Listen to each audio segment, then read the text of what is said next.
Hi there. Welcome to JagaVision episode 104. I'm Jared Nyberg. I'm your host every week. You can tune into our show every Thursday. We generally broadcast on our streams at 2 o'clock. If you're watching this on YouTube, you can also go back in time and you can check out archived versions of the show. 103 weeks precede this particular show. Of different content from different folks. We generally have guests on. We talk about tea. We drink some tea together. We talk about their projects, their passion projects, and last week, for example, I did a solo show though, and I had a chance to just really dive into some different cold brews and take some bricks and pH measurements and just sort of try and understand a little bit about different options for dilution after doing a really strong cold brew extraction of Essentia Yabukita by Takaki-san, one of the farmers we work with. Then the week before, we had guests on joining us live from India. That was really, really awesome. We had the owners of the Doka Estate come on. It's their second time on the show. My, I think, fourth conversation with them in this kind of format, because I also co-host the Tea Festival Revival, the Victoria Tea Festival Revival that's annually broadcasted as well. So I encourage you to check out those shows. Lots of great content, lots of good information. Today I'm going to be joined by my honorary co-host Sherri Anne of Sister Speak. She joins us almost every week. She's a musician that we sponsor with tea, and she travels the world, tours. She's also my sister, career musician, does a fantastic job, hundreds of shows. She's actually going to be performing in Victoria on her Pacific Northwest tour in August, so you should check that out for sure if you're in Victoria. And also, that's part of our musical tea series. So we're teaming up with the Tea Appreciation Society here in town, and every month, JagaSilk does these sessions where we bring in a guest musician that's organized by Resonation, Sister Speak's label. And then the International Tea Appreciation Society sponsors a pre-concert tea talk. And then JagaSilk provides the tea. And last week we had a great time on the 21st. It was the first one. We served some cold brew iced tea out of champagne bottles into champagne flutes. That was really exciting. Had some great responses there. It also includes a dessert, contribution to the music, and that tea flight for $25. And yeah, had a lot of fun. If you want to come out to the next session, just join us for June 25th. I think you'll really enjoy yourself. I think we're just joined by our guest, though. Is that Jen on the line there? No, let me see. I think I need to let her in. Let me see what I can do. Okay, Jen. Okay. Hello there. Hi. Hey, how are we doing? I'm good. Awesome. Yeah, welcome to JagaVision, Jen. It's great to Thank have you. you. Great to have you back. Thank you so much. Are we live in action? We are actually live. We are broadcasting as we speak. So yeah, Over the T-verse. Hello to the T-verse. Yeah. So hello, everybody. So Jen, we've had you on and you've talked a little bit about what you do, but maybe we could start with that. Jen, who is Jen? What is Tea Mistress? And then we can maybe drink some tea together. Well, I live on Salt Spring Island. My tea journey started in 2000 when I lived in Taiwan. Okay. I have a beautiful tea aficionado family there. I lived there for 2 years paying off my student loan, and my tea family threw me in the deep end with gorgeous high-end oolongs, and so my future tea drinking from then on has been really shaped by them. And I go back every few years to visit them, and they take me to different tea farms. When I was living in England, I started a company with the Journal of Chinese Medicine and procured all their teas for them, and also did tea tastings and taught sort of like cafes and did tea pairings for restaurants, because something that I really find fascinating is using tea as a tea flight with meals, Right. in collaboration with wine, but also you can have a tea flight because a lot of more people are moving away from drinking alcohol. So Sure. I really enjoy that. And 5 years ago, we moved to Salt Spring Island here on the west coast of Canada, and of the Humilkameen speaking people. And auspiciously, the house that my husband and I bought has a tea house on it. So I now teach classes on Gong Fu tea ceremony, but also the basics of tea. So Nice. the Yeah. different varieties and how you can integrate tea into your life. And we also do walks down to the beach and drink tea on the beach if people are interested to come and do that as well. Which is super awesome. And you've mentioned that we should bring the Jaga crew out there one of these days and make it happen. I think we've just got to do it. Hey, like maybe this is the year. I think It's a nice way to spend your time. you've For invited sure. us. I feel like I've been invited by you down like every year for the past 3-4 years. So I just got to make it happen. You know, speaking Yeah. though of alcohol and tea. Just 1 second. Mhm.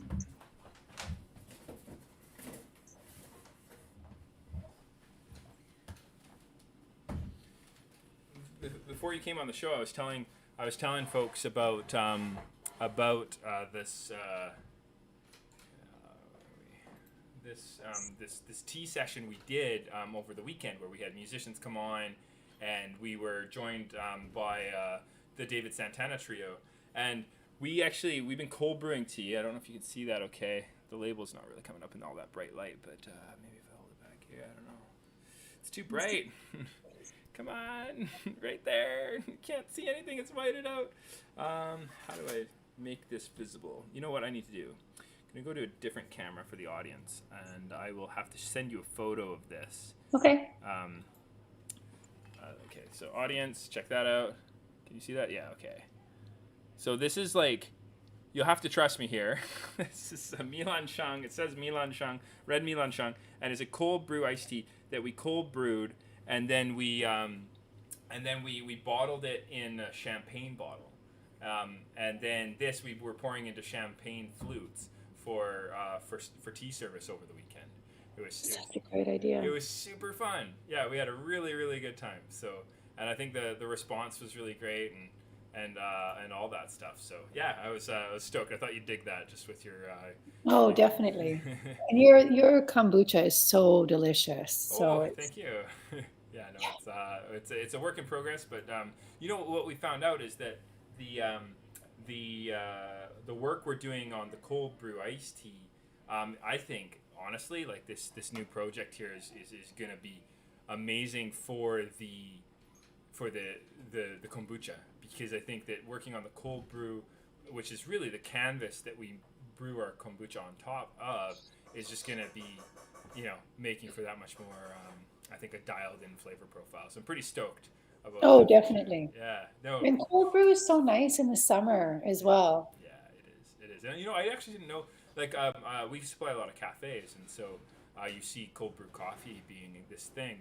But for me personally, I was introduced to cold brew in Japan. They actually developed different senchas, etc., that are specifically manufactured, or at least that's what the farmers say, is they're manufacturing it for that cold brew extraction, which is kind of cool. Yeah. Totally. I learned a trick from one of my favorite tea people, Tim, from Postcard Teas in London. Mm-hmm. And in his book, I'll grab it in a sec here, but he does a cold brew in sparkling water. Okay, yeah. Which is really smart, and we were doing that 3 years ago. We were canning it, but I find the carbonic acid, the CO2, cuts the finish of the beautiful teas, and so it makes it into a very like thirst quenching, really like grab it and I'm thirsty, I'm gonna have this instead of water kind of option. But like to really get those complex flavor, aromatics and textures, etc. I find that carbon dioxide, as excited as I was about it initially, is a little bit more of an interference than perhaps I was hoping for. Especially when you get into, like, say an example is the tea we're gonna have today. Like I felt like that that lingering finish is beautiful, right? So it's nice when you can really bring that out. So yeah. definitely. Not to knock Postcard Teas in any way. We had him on. No, of course not. That was not taken that way at all. Yeah, he's got a really. They have a really amazing project over in England there, and it was through your connections we actually had him on as a guest for the Victoria Tea Festival revival. So that was really fun. He came on to talk about the future of tea though, and it did end up being sort of apocalyptic, like this is the end of times, and people are going towards this ready to drink, easy experience, the RTDs, right? Like that market is growing, and I mean this champagne bottle is definitely part of that market, but yeah, you know, it's interesting. I think there's movement though. Like one of the questions I wanted to ask you about. Mhm. So when you were, I should probably preface this. I'm not a very big fan of scented teas where perfumes are added. I do know they're very popular. Probably the most popular is going to be the Earl Greys of the world, right? With the oil of bergamot over tea leaves for those watching. But what are your thoughts on scented teas, like that are scented through essential oils? Well, I think time and place, you know what I mean? Like I really some mornings enjoy a nice Earl Grey Sure. with my hazelnut rice milk. I really like it. But I can taste you can taste the quality of the oil, Okay. and you can taste the quality of it's just like you can taste the quality of the tea, you can taste the quality of the oil. Um, for example, something that I learned about a while ago now, but really enjoy is how they scent jasmine teas. And for example, like jasmine blossom season is June in China. And so you get these acres and acres of these blooming jasmine trees, and a white tea or a green tea, I specifically like white tea, they Right. get laid out on these massive tables. Right. And then the actual live blossoms of jasmine are dropped on top of the tea Right. and left overnight, and then in the morning are picked off, and that's called one scenting. So when you go and buy jasmine teas, you can ask like, oh, how many scentings has it had?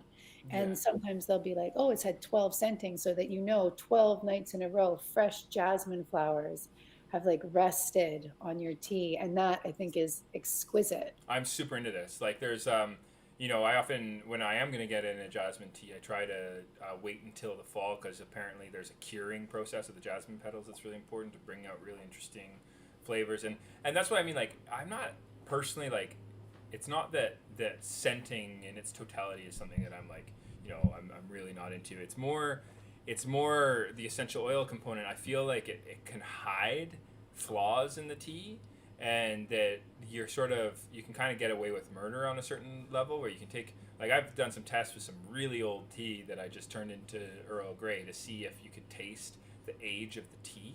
And I swear you cannot, at least I can't, you know, I can't taste the age of the tea. Interesting. And I think that it's just a way of sort of like, you know, and then that way, even an Earl Grey from 3 years ago, I can go and drink it, and it's a pretty pleasant experience. Whereas if I did the same thing with the underlying like the tea backgrounding it, I would not feel that way. So yeah, it's just kind of interesting to me.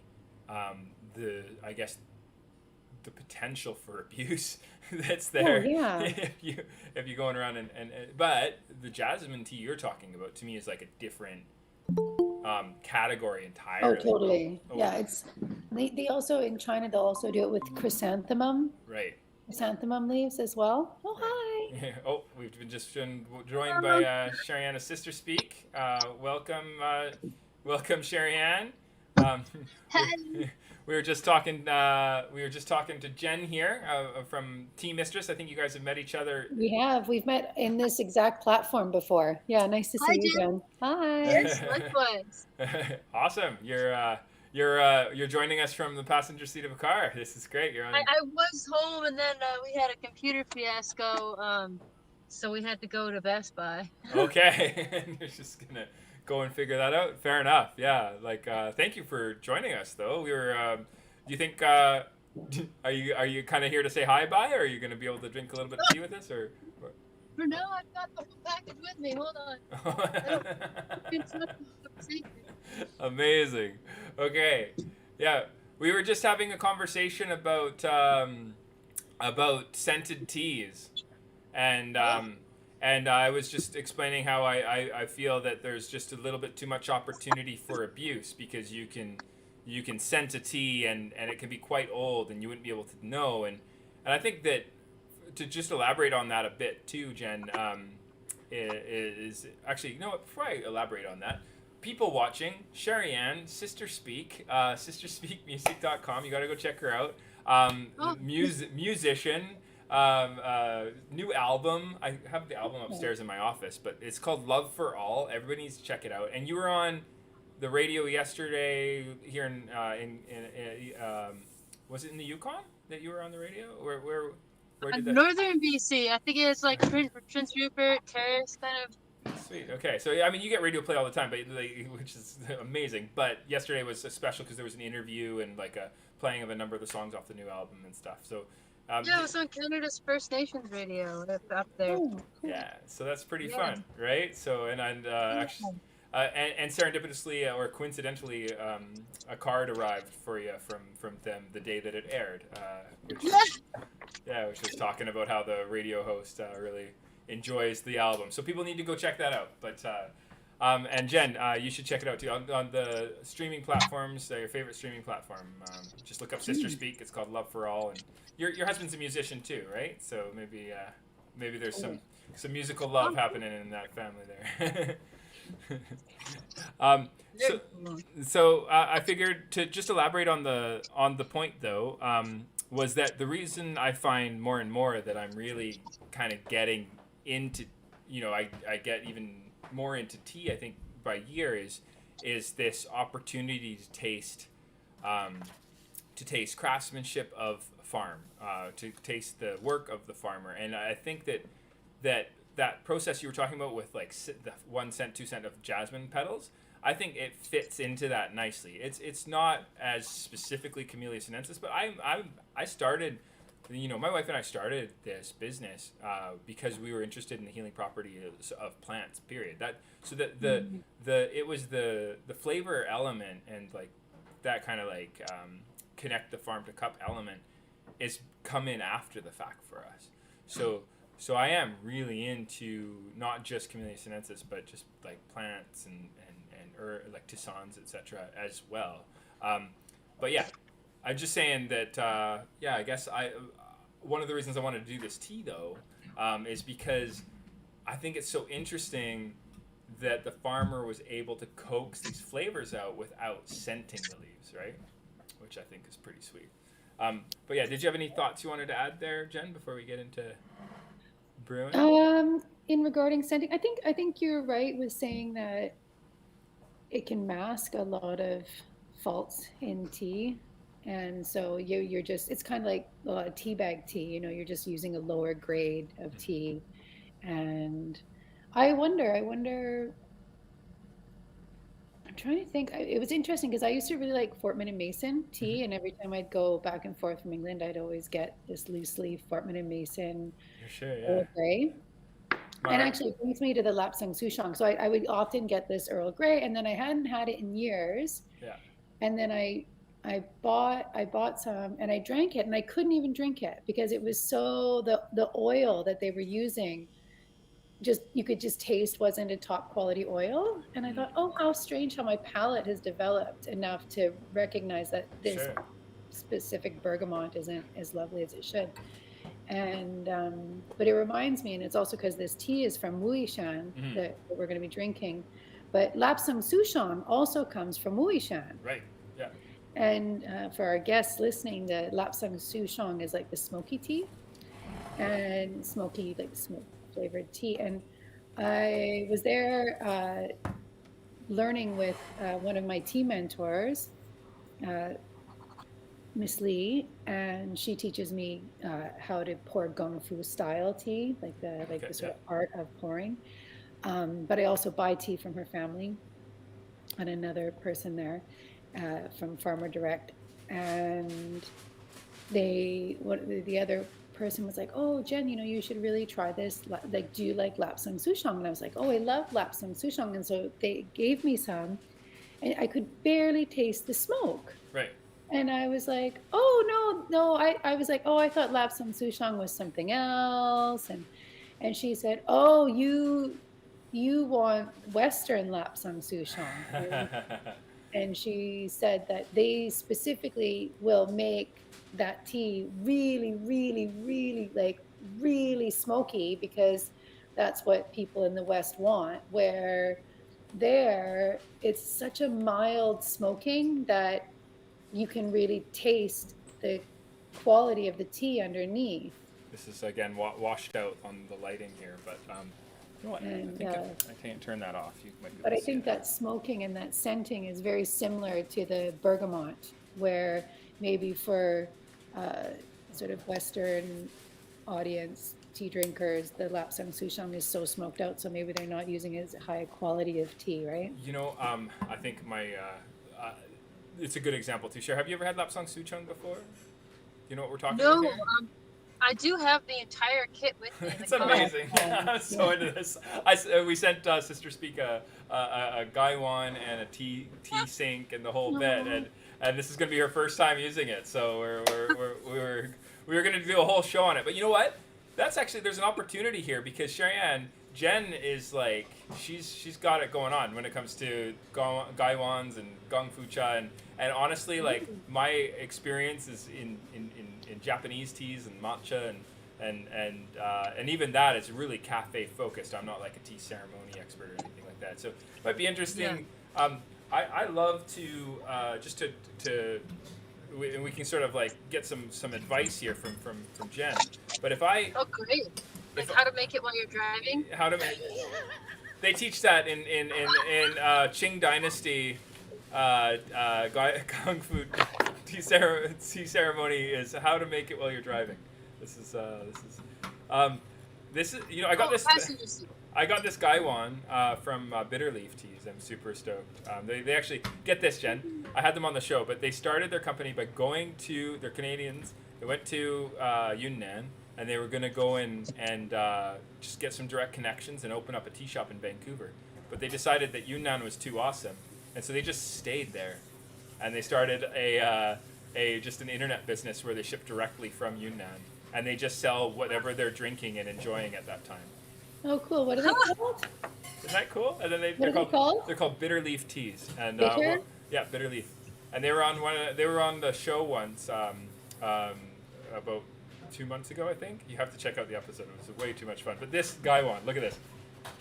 Cat tail on the top. Yeah. So cute. Yeah, I don't know if and I was really, the reason why I reached out to them was because their bio. It said that they're a couple of humans managed by 3 cats. That's the business. I thought that was awesome. So what I would do here, and correct me if I'm wrong here, Jen, is I've measured out 4 grams of tea. I was going to put that into my little 70-80 milliliter gaiwan here. I was going to then douse the leaves with hot water. I kind of like to keep my decanter cold because I like to bring the tea closer to room temperature. But technically, I guess I would pour that water in. I would pour it into my cups, and then I would throw out that water as my rinse. So I'd use it to warm everything, but I wouldn't actually drink it. And then I would go and I would do more of like a 15-second infusion in the gaiwan with boiling water for or 10 or 15, kind of feel it and see what it kind of feels like. And maybe while it's in there, I don't know if you do this with gaiwan. I know you do it with the Yixing teapots. Would you run some water on it as well, or do you not do that with the gaiwan? I usually don't use my rinse to warm my cup. Okay. Like I'll just put the rinse out because I don't want the rinse residue in my cup Okay. or on my, like, because we're rinsing it, right? So I might now pour a little bit of water in your gaiwan, and also like hot water in your gaiwan, hot water in your cup. Yeah. Dump that out. Okay, we'll do that. Do you have your tea going? Are you able to make some tea with us, or? I will. Yeah, Okay. I will. Okay, so I'm gonna do that. I'm gonna have my water set at boiling.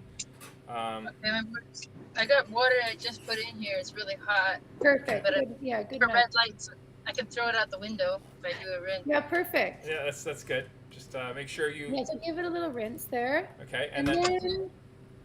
then I forgot. Give it a little. Here I we know. go. I feel like I should be making it with you. Let's do it. Let's do it I together. just Let's poured a do it. cup. Okay, Okay. can you give me 2 seconds? Can you two natter for 2 Yeah, seconds? we, And I'll we, be we right can back. natter. We're pro natterers. Okay. It's a skill. I'm gonna grab a cup here. Okay. So when I'm on the road, I got to get you one of those thermoses with the temperature dial on it. Hey. Oh yeah, but I got it as hot as I could. This is kind of the same bottle. Oh, nice. Oh yeah, yeah. And Blockstar is It's pretty super dope, hot. I have to say. Yeah. What I do is I preheat the thermos before I fill it with the water, so that it's even hotter. Oh, that's a good idea. There you go. Then it's 10 degrees hotter, right? Yeah, we'll be stopping in like 4 minutes. I can't. I have a scale, but I could also just estimate. You could try. I mean, when we were driving through the United States, for the fermentation exploration we did with JV here, our brewer, he was actually making tea in the back seat of the car, weighing it out and everything. I don't know. Okay. I don't know if he burned himself or not. I don't think he did. I think it was pretty dexterous. This is the album, by the way, that I was watching. This is the album cover. I don't know if that's backwards or not. It looks kind of backwards. Oh, it looks correct in this screen. Yeah? Okay, cool. So Sister Speak. I wonder if doing it on this screen will be better for the people watching. There we go. Yeah, that's right forward. So look at that beautiful art by Steve Schmiller. So people need to go and check that out. So I missed you last week. I know. Yeah, it was like one of the first shows where we didn't have you. I had a lot of fun though. I ended up just doing like a science experiment. I Brixed and pH'd read like different dilutions of cold brew, and Well, that's awesome.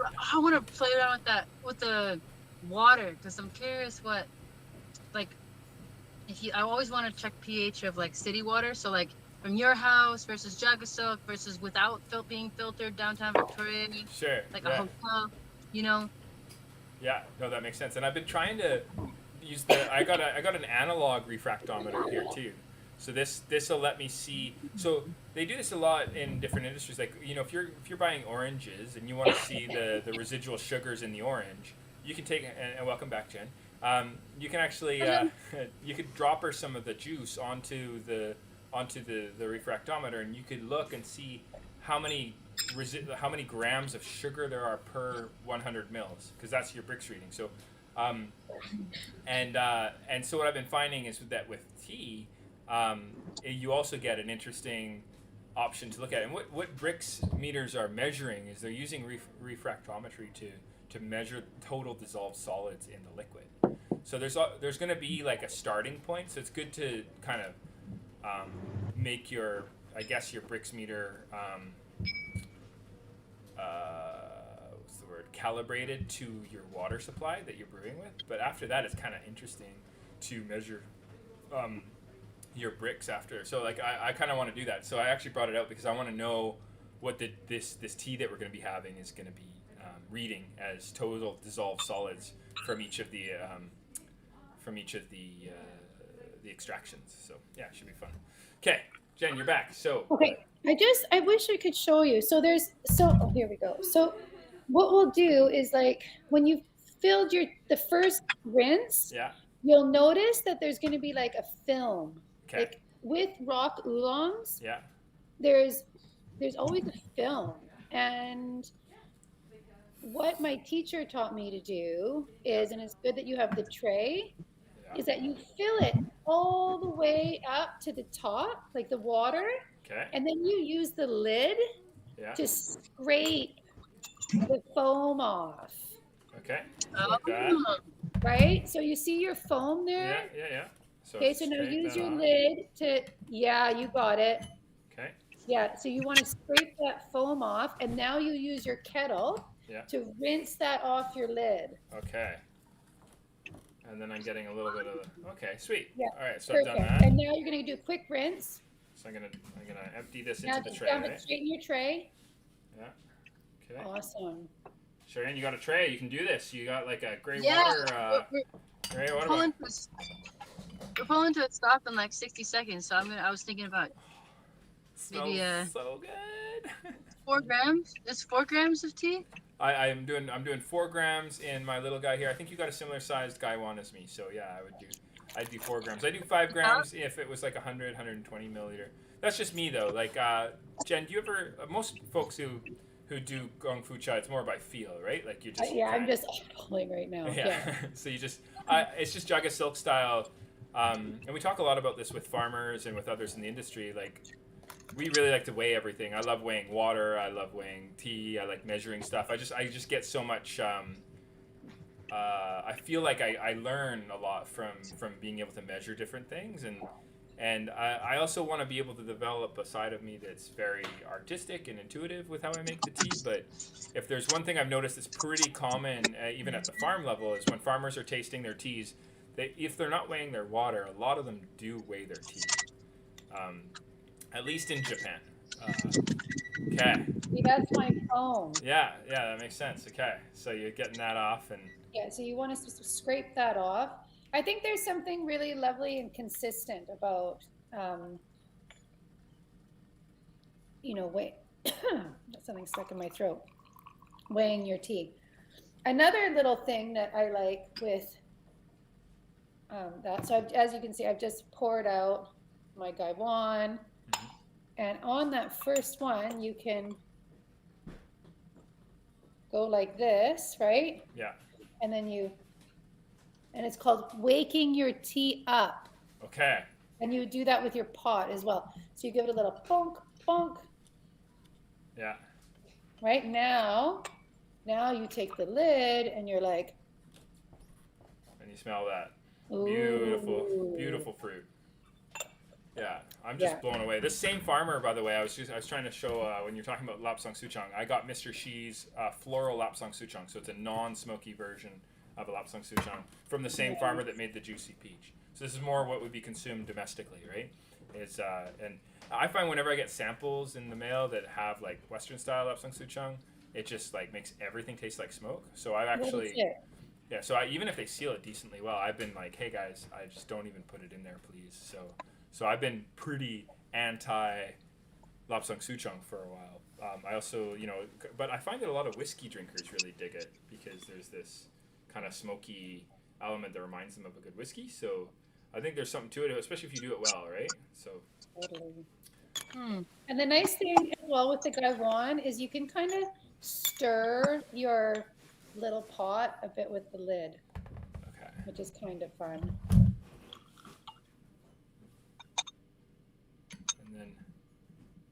So Sherri Anne, when you're holding it, it helps to use your index finger, correct me if I'm wrong here, Jen, and then your thumb and your middle finger on the rim, and then it won't be too hot even when it's full. And then and only fill your Gaiwan up to there so that the rim always stays cold.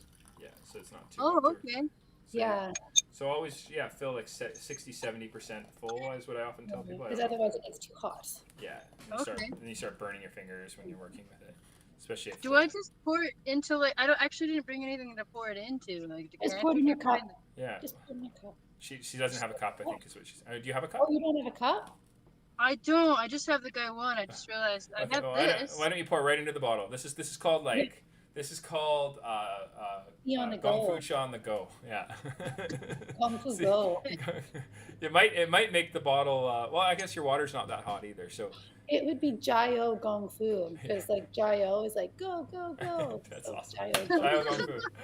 It's great. I love it. Oftentimes when Sister Speak joins us, it's kind of I'll have the nice I have all my tools ready, and then my guest they're not always in the tea industry, so they we're kind of working with kind of regular home stuff, and then Sherri Anne will often be on the road, so it's like this great montage of preparation opportunities. So yeah, there's lots of it. We have a lot of fun.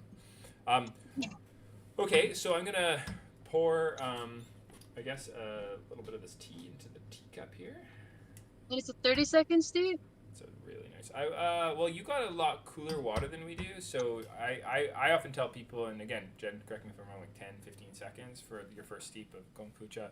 But I think I would do 30 seconds, if not 45, for the 90 degrees centigrade that you're at. And you're probably less like around 85. We don't really know, but it might be. might be that you just don't get what we get out of it, but you should make this again when you get home.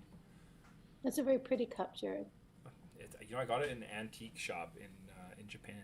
It's beautiful. Isn't it pretty? It's got that nice that green color is called oribe in Japanese. It's like the old word for olive. They say oribu now, but oribe is kind of, it's like olive green, I guess. Is olive green. And it's so pretty. It's famous in Mino or in Gifu. Oh, I love that smell. Have you ever thought about doing a tea tour to Japan?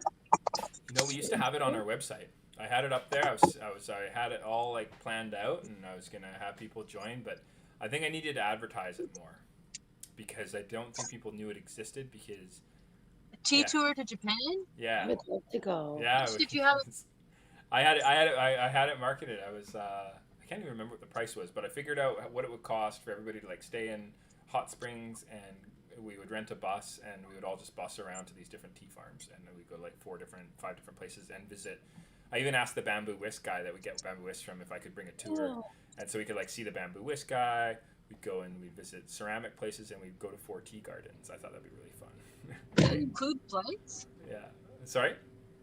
Flights included? That was what it was. Yeah, it was everything. But then I realized after the fact that it would have been better to do the flights separate, and then the program probably would have done better. Because if you can just figure that out, some people want to do like business class, right? Some people want to go to,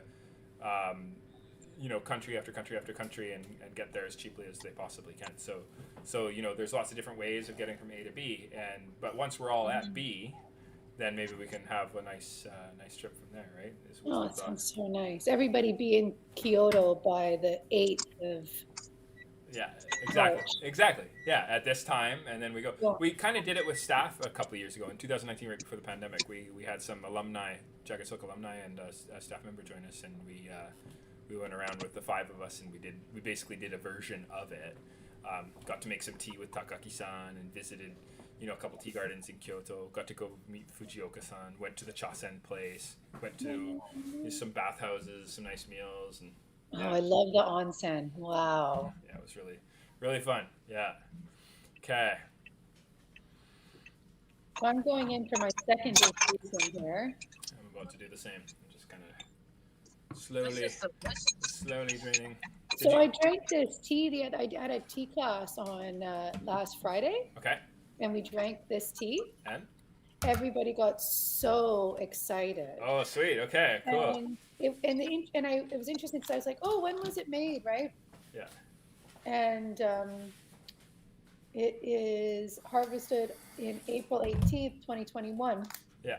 Which is really great because with these like Wuishan rock teas, you want to let them rest for a whole year because a lot of the time they're charcoal fired. And so they retain too much of the smoke, or like it's a really intense flavor. So traditionally you'd let it rest until the Qingming festival, which is I think it's like the 3rd weekend in April. It's like Tomb Sweeping Day. Right. And so that's when you would start drinking it. And I got really excited because it tastes perfect right now. Nice. Okay. It got that a lot of chi, a lot of aliveness, amazing mouthfeel. And I was just explaining to the people that were there, oh, this is a great example of a good tea, and what are the qualities of that, and nice. Well, how can we talk about it? And it was excellent because the tea that we drank before, because I've been waiting for my oolong, my 2022 oolong shipment to get in, and it hasn't come yet. I don't know what's going on. It's taking forever. And this must be stuck or something. I was so excited because it's coming, and things are having a really hard time. It hasn't come yet. Clearing export customs in China. It must be. Well, it's coming from Taiwan. He would be interesting to have maybe for the tea festival. His name is Andy, Tea Andy, Eco Cha is his company. Okay. And he's been living in Taiwan, I think, for 30 years. Okay. Speaks and writes fluent Mandarin and Taiwanese, which is Fujian. And when I was there tea buying, I'd meet with the farmers, and they would be like, "Oh, you know Tea Andy?" And I'd be like, "He's a friend of a friend." And every farmer had nothing but good things to say about him. Wow, that's a nice. Where that that he gave fair prices, and he knew his tea, Cool. and he respected the farmers, and I was just really super impressed. So I buy a lot of my oolongs from him Cool. because they're all farmer direct and really fresh, and Sure. so I've been waiting because most of the oolongs are ready. So I'm like, but anyway, so I drank an oolong, and it wasn't, it tasted a year old, right? The first one we drank was like a lightly oxidized oolong. Yeah. Tasted a year old. I'm keeping it in the freezer because that'll make it last longer. Yeah. But you could just taste that the chi was dead. It was just like done. It was flat, and I was like, oh, sorry. Yeah, fair. And so then we drank this one. Yeah. And it was like, oh, everybody was so excited. I was like, That's yes, awesome. this is what a good tea should taste like. That's exciting. That's what a vote of confidence. When it came in and I was cupping it with the team last year, it was a standout. We actually bought more teas last year, I think, like just random individual teas, than I think we bought like ever. I have so many amazing teas that I just couldn't release because my system here is to kind of rotate through seasonal selections. So I actually started doing this thing where I don't know if you can see that okay, but it says crimson tea, reserve crimson tea, see? And then it's just kind of like a little bit different from my teas that I do right now, where there's like a photo on it, and it's part of my. It's because JagaSilk's predominantly a wholesaler, right? So we wholesale to a number of cafes, and that's kind of our main thing.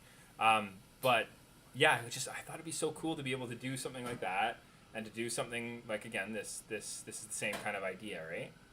And then I can do where I buy less, and I just have it available for people on a retail level that just want to say like buy on the webpage and don't necessarily want, like, even if they're cafes and they want to serve it, they don't necessarily want to buy like a whole whack of it. They just want a small amount just because it's a super special tea. It's expensive. It's going to be interesting and kind of, But anyway, this we were cupping a number of teas from multiple farmers. We have a great connection. I guess not perhaps as well known locally as your friend Andy there, or your friend of a friend Andy there, but we have there's a farmer who owns a farm in Yellow Mountain. Vivi is her name, and she gets us a number of samples from her friends along with her own teas. Nice. And this Mr. Shi was the first year that we had tea from this particular farm. We've had other Wuyi Mountain teas, and I always wanted to bring in Wuyi Mountain teas that were really exciting because I had such a memorably amazing first real introduction. Remember those teas I told you? It was like that guy David, the black matter scientist. Oh, yeah. And it was just like next level rock oolongs. It was gorgeous, that tea. Right? I remember that tea. Yeah, it was gorgeous. That was kind of like how I was introduced to Wuyi Mountain teas, and then everything that I've had since has been just sort of like, it's good, but it's not blowing my mind, and I really want the first Wuyi Mountain teas that we do to be just like really memorable, and the work that we got from Mr. Shi has definitely been that. And again, coming back to the whole dialogue around like scented teas, these are not scented yet. I don't know, Sherri Anne, can you pick up that peach flavor? Is it tasting like peach? Oh yes, and also there's two of us in the car here, and we both concur that this is absolutely delicious. Isn't it amazing? It almost tasted to me at first when I drank, I'm like, this has got to be scented, and then the more I drank, I'm like, no, this is not scented at all.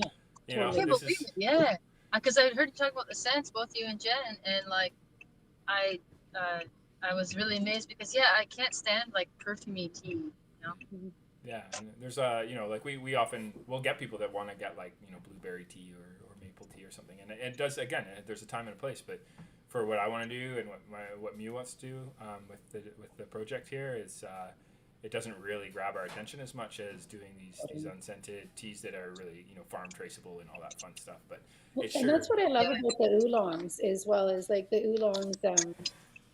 You can really get a really large spectrum of flavor with the oolong because it's the most processed of all the teas. And I think that in that processing is where the nuances come from. Like I was reading that a true oolong tea master, when you open the leaf, you will see that on the leaf, only the edges are bruised. Right. Yeah, they call it striping, right? Yeah, and we were talking about that this morning. like picture, trying to make a massage kale salad Right. and only, you know, massaging the edges of all the leaves just by doing your thing. And how they're doing it with this shape of tea is they're just flipping it on bamboo mats. Like it's just like a tossing process. And so the level of mastery in that is kind of jaw dropping. It is. You talked a little bit about the charcoal roasting too, and David would say that his family farm,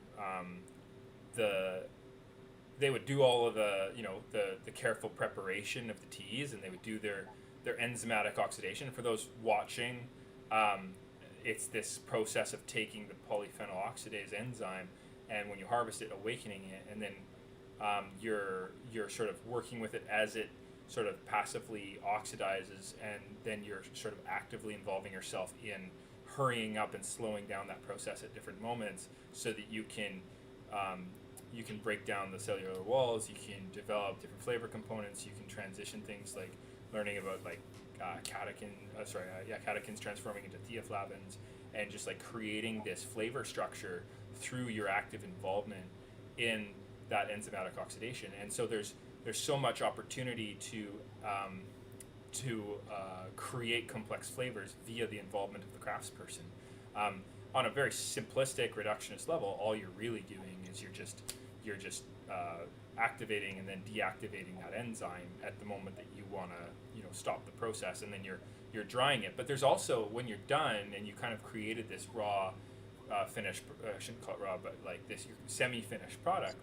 After that, say in Japan, there's like a finished firing that happens, but in Wuyi Mountain, you're gonna see a lot of charcoal roasting, and that's gonna add even more layers to it. So it's like, sure, it's almost like I have the dough now, and now I'm gonna make some bread, So it's like creating the dough is its own masterful process, but then transforming that into the finished bread for you to eat is again another process. And so he would say there was a guy who would travel to the different farms who was specifically the charcoal roaster in what he called the corner region. So they would create, a lot of the farmers would hire out the charcoal roasting period to this one guy who would go and finish the teas for them.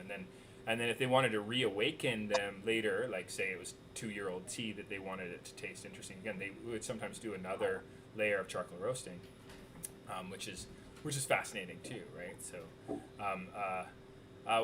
freshen it up. They do that with the Taiwan Yins in Fujian as well, which I found with one of my tea family friends there. Right. You got a guest. Yeah. You got a guest. Yeah. You can hear the bell. Hey. Yeah. Actually, one of my staff got locked out, and so she rang the bell to get back in. Awesome. Welcome back. Put my kettle on again quickly. Yeah. Fair. Yeah, we can go in. We can get into it. But yeah, it's interesting. Hey, it's just like you just think about, Sherri Anne, like the involvement of that sort of that just the amount of detail that goes into bringing out these flavors. And I often think that something like this, I don't know how this could even possibly be repeatable. You know what I mean? Like the ambient conditions, the how the leaves are sort of doing their thing that year. Like that's what they do, something quite often called bait and switch, where you get a sample of something that you like and then you want to get more of it, but they've already sold out. Or it can be a little bit more nefarious than that, where they're just like they're purposefully giving you an expensive tasting tea and then sending you something much cheaper. Yeah. But oftentimes it's just like, oh yeah, I sent you this sample, and then you ordered some. I don't have any left, so I'm going to send you something either slightly better or that tastes similar, and sell it as the same product, right? And I think that that's actually more common than people realize, and not just in the tea industry. Like when you're like, we make a lot of chais at JagaSilk and London Fogs and stuff, and so we buy a lot of spices and different sugars and stuff to make that process work. And it's amazing just how much variation there is from batch to batch on these items as well, like year to year especially, but batch to batch even. And so yeah, I find it really. Yeah, it'd be really interesting to see, since this is our first year buying this Chilan. It's a Chilan cultivar, by the way. Jen. And Chi Lan you often see, I've seen anyways, growing in Phoenix Mountain. I haven't really seen Okay. it growing in Wu Yi.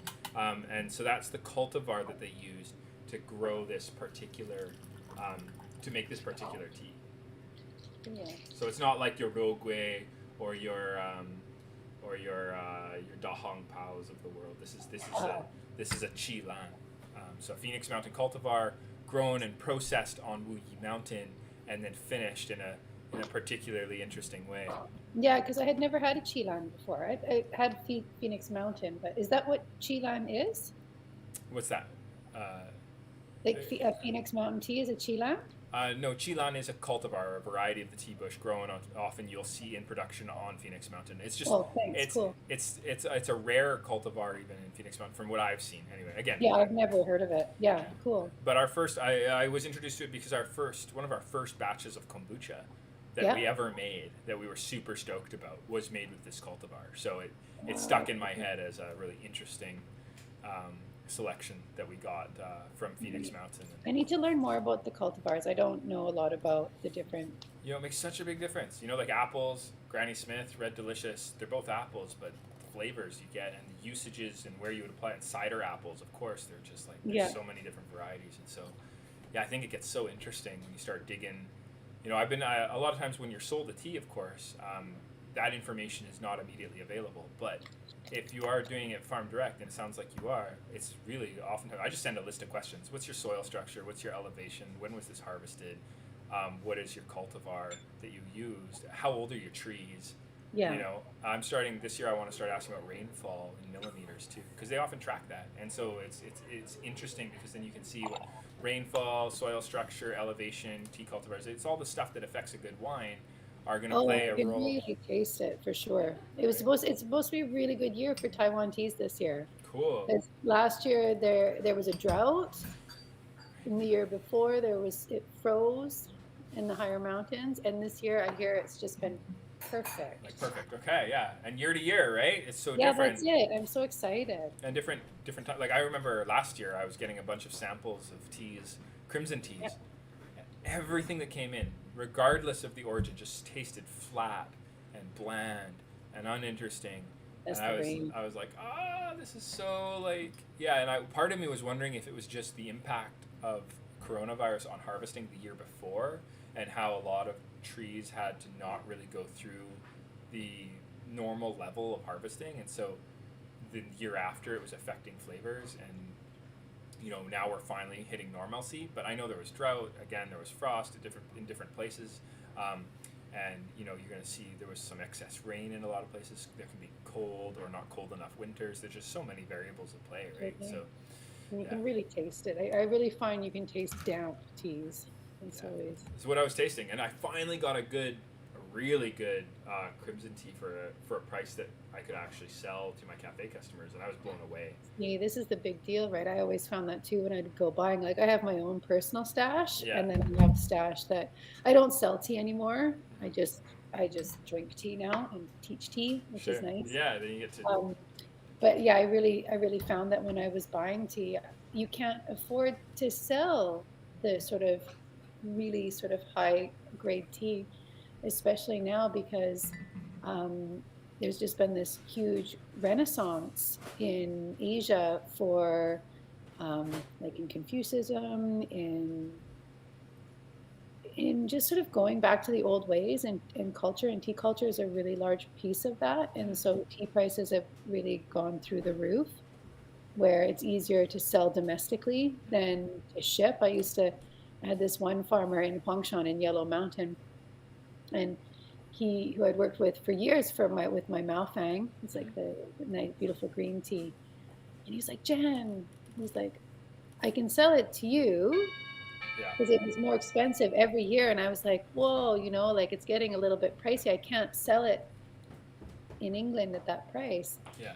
You aren't going to pay it. And he's like, you know what, Jen? He's like, you've been coming here for almost 10 years, 15 years. He's like, there's like that old, because it's really business is like that. Like we've been working together for so long. I'm going to still sell you my tea. He's like, but it's really hard for me to sell you tea because you're always asking me for a deal, Yeah.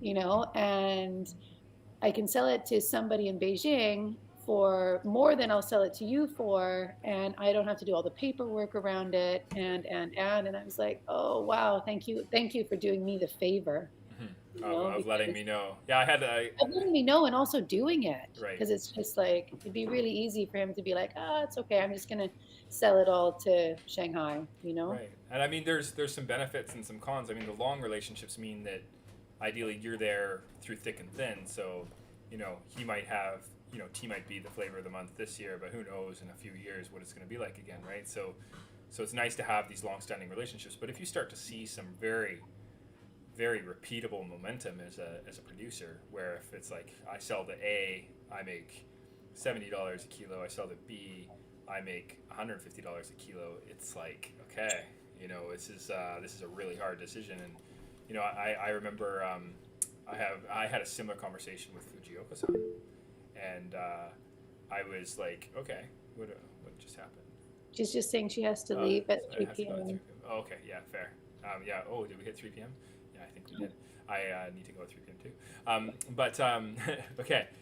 So the what was interesting is just that he said that exact same problem. He said, I could sell to you, and I've been selling to you for like 10 years, but like if I sell to a co-op, I get like so much more for the same amount of work, effort, investment, and his costs are going up. And so, Well, that's it. so And what we need to support artisan tea makers. It's so important because as more and more people are buying tea, everything's getting how do I say that word? How do I say that word? Mechanized? Mechanized, thank you. No problem. Yeah.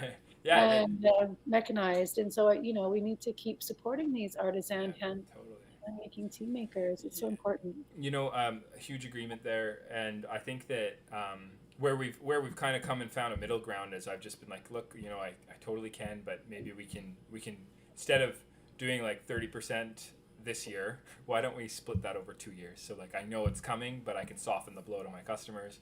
I let them know this year it's going up this much, and then next year it's going to go up some more, and then I commit to a significant amount for the year. Oh, cool. And that's kind of what I've been doing. So I'm like, okay, I will do like 120 or 200 kilos this year, and then next year I will do the same. But if you can just like gradually increase that price rather than do it all at once, then I can pass that down, and it softens the blow.